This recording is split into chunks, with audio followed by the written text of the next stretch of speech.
Hello mga kanayon, this is Chris again. Ngayon, isi-share ko sa inyo yung aking ginawang homemade incubator. Ito, ginawa ko lang to. Saka ito yung mga itlog natin sa loob.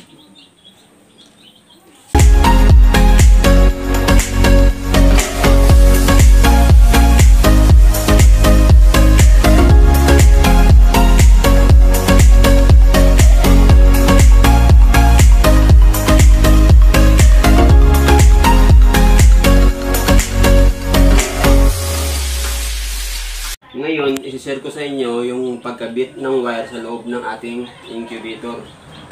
Sa loob ng ating incubator ay may dalawang ilaw at saka isang pan. Ito, sinasample ko lang sa inyo at pinapakita lang para may idea kayo kung paano ko ginawa yung kanyang wire sa loob. Yung unang wire, ito kakabit natin ito sa ilaw. At saka yung pangalawang wire, ito ay sa pan. At saka yung pangatlong wire at sa ikalawang ilaw.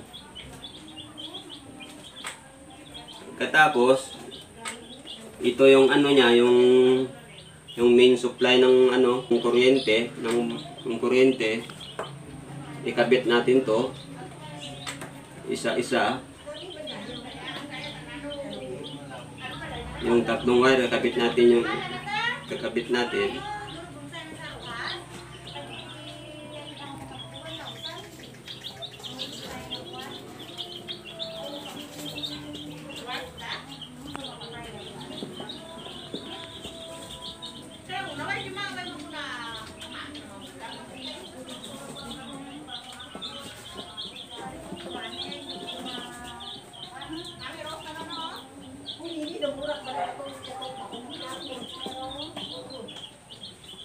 Yan ang mga kanayon, no?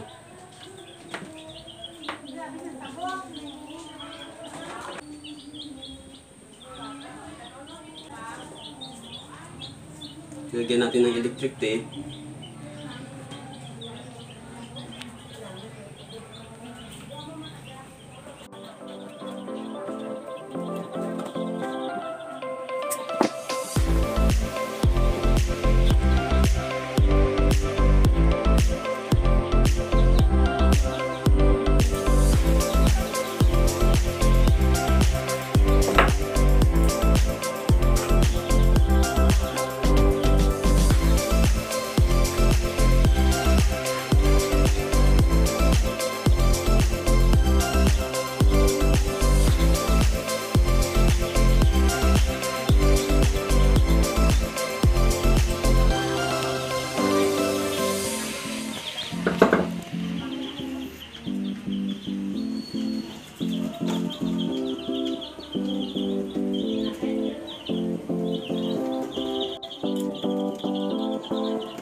Ito yung unang para sa ilaw natin.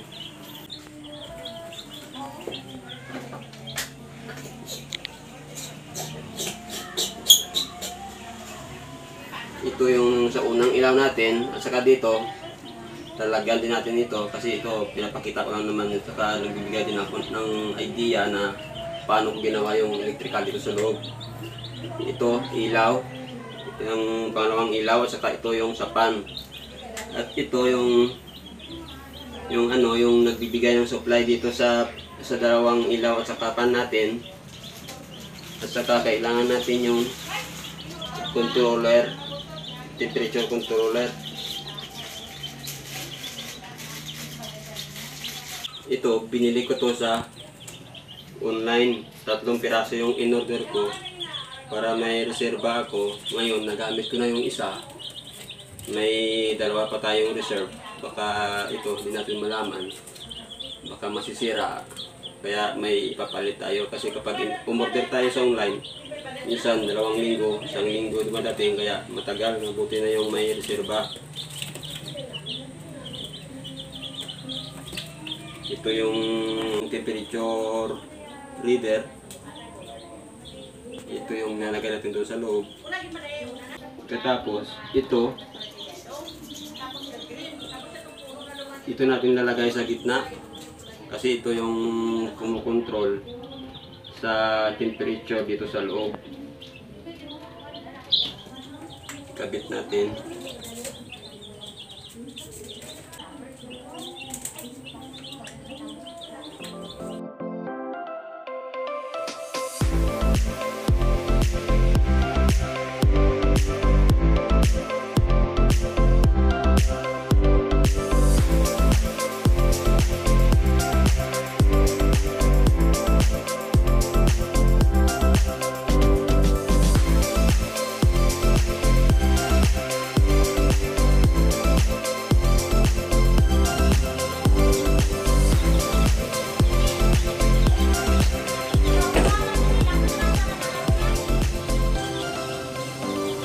Ito na mga kanayon, ito yung ating controller. Yung yellow at saka pula, yung sa gitna, dito natin ikakabit.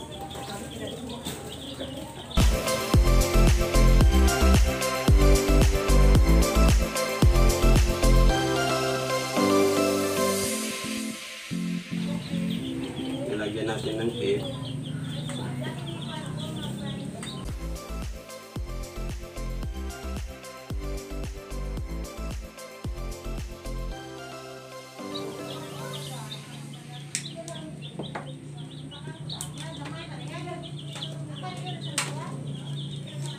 Saka ito mga kanayon, ito yung isasaksak natin sa may kuryente. Para magbigay dito ng power.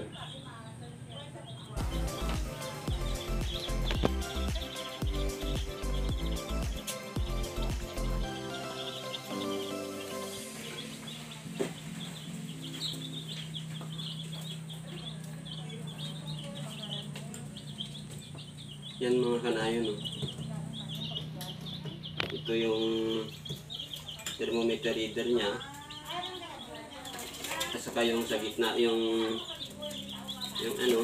ating ilaw at saka yung pan at yung dalawang ilaw natin at saka pan. At ito yung kanyang yung nagbibigay ng power sa loob. Ikakabit natin ito sa may kuryente.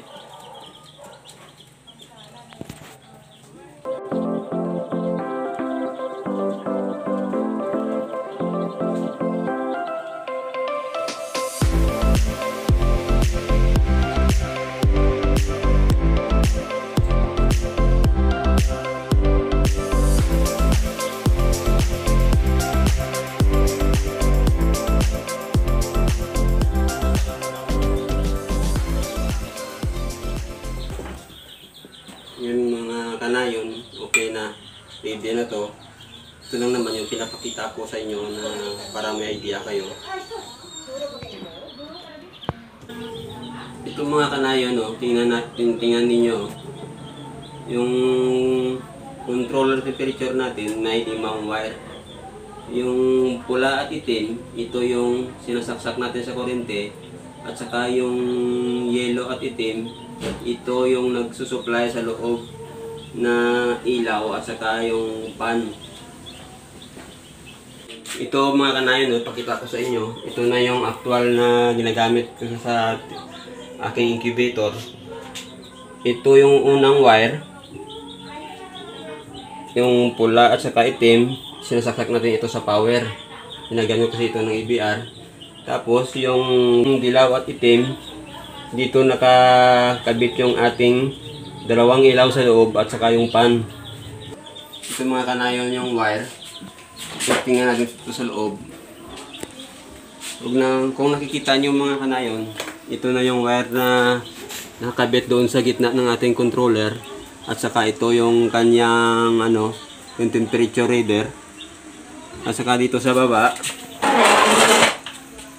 yung ating pan na maliit. At saka yung dalawang ilaw.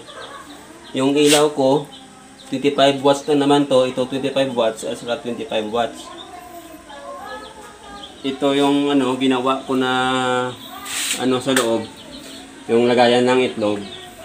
Kung napansin nyo, dito may bakante at saka dito may bakante. Hindi siya dumidikit sa dingding at ganoon din sa likod para yung init mag-circulate sa loob.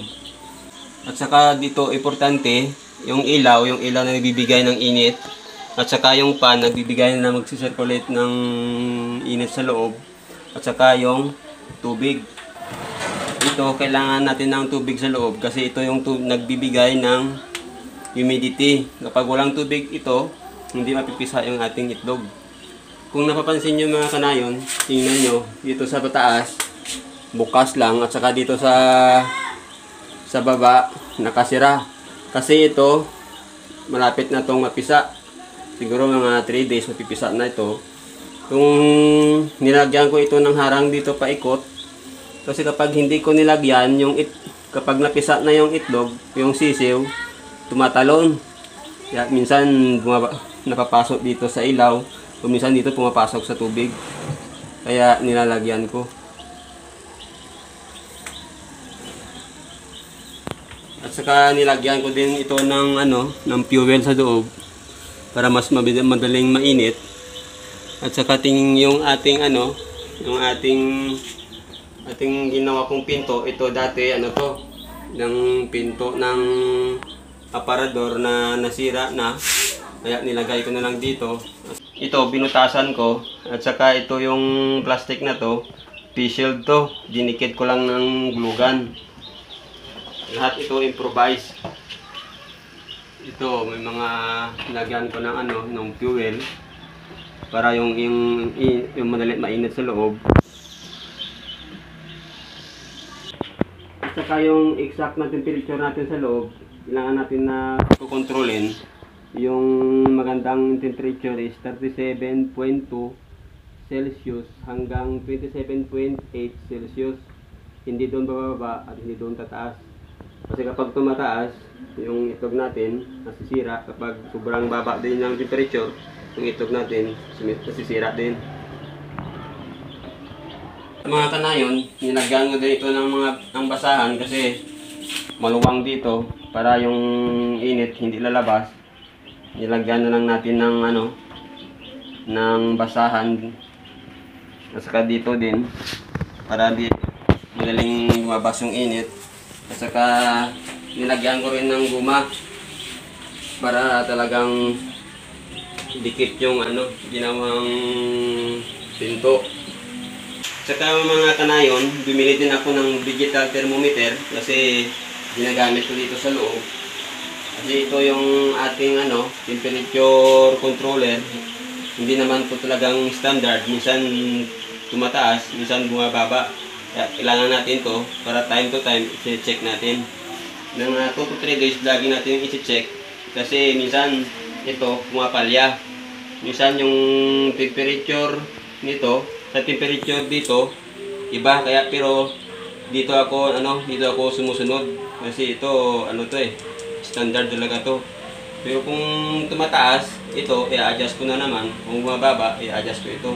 Ito yung talagang inaasahan ko na saktong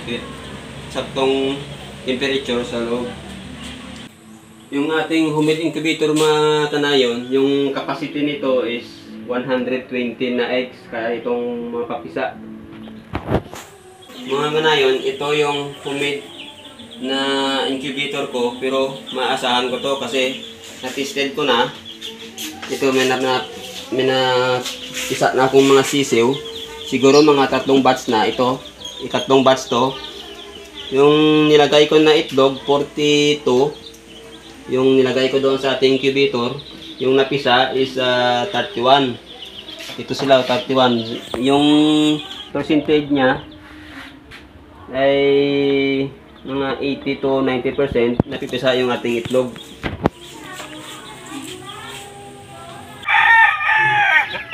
Ito yung first batch natin mga kanayon. Ito yung unang nilagay ko sa ating incubator. 18 yung nilagay ko. Yung napisa is 16. Kaya malaki yung percentage na napipisa yung itlog. At saka yung ito second batch natin, medyo nagkamali ako dito. yung nilagay ko na itlog na 25, yung napisa is 4 lang. Kasi hinayaan ko, hindi ko na-check yung temperature niya. Kaya minsan siguro sobrang init, kaya iba hindi na napisa. Ito mga kanayon, nilagay ko dito yung gastos ko sa paggawa ng ating homemade incubator. Ito, bumili tayo ng wire, ng pan, ng frosted bulb, ceiling receptacle, at saka fuel, temperature controller, at saka yung net, yung green sa loob. Yung total natin, 770 lang. Napakatipid mga kanayon. Kaysa bibili tayo ng commercial na incubator, siguro yung presyo nun, mga hindi bababa siguro ng 8,000. At saka pataas pa, siguro mga 15,000 o 25,000. Samantala dito, na masyadong maliit na yung gastos natin at saka napakatipid at saka pareho din naman, pisa din yung ating mga itlog. Yan mga kanayon, I hope na may natutunan kayo. Thank you for watching and please share my videos and please subscribe to my channel and see you to my next vlog.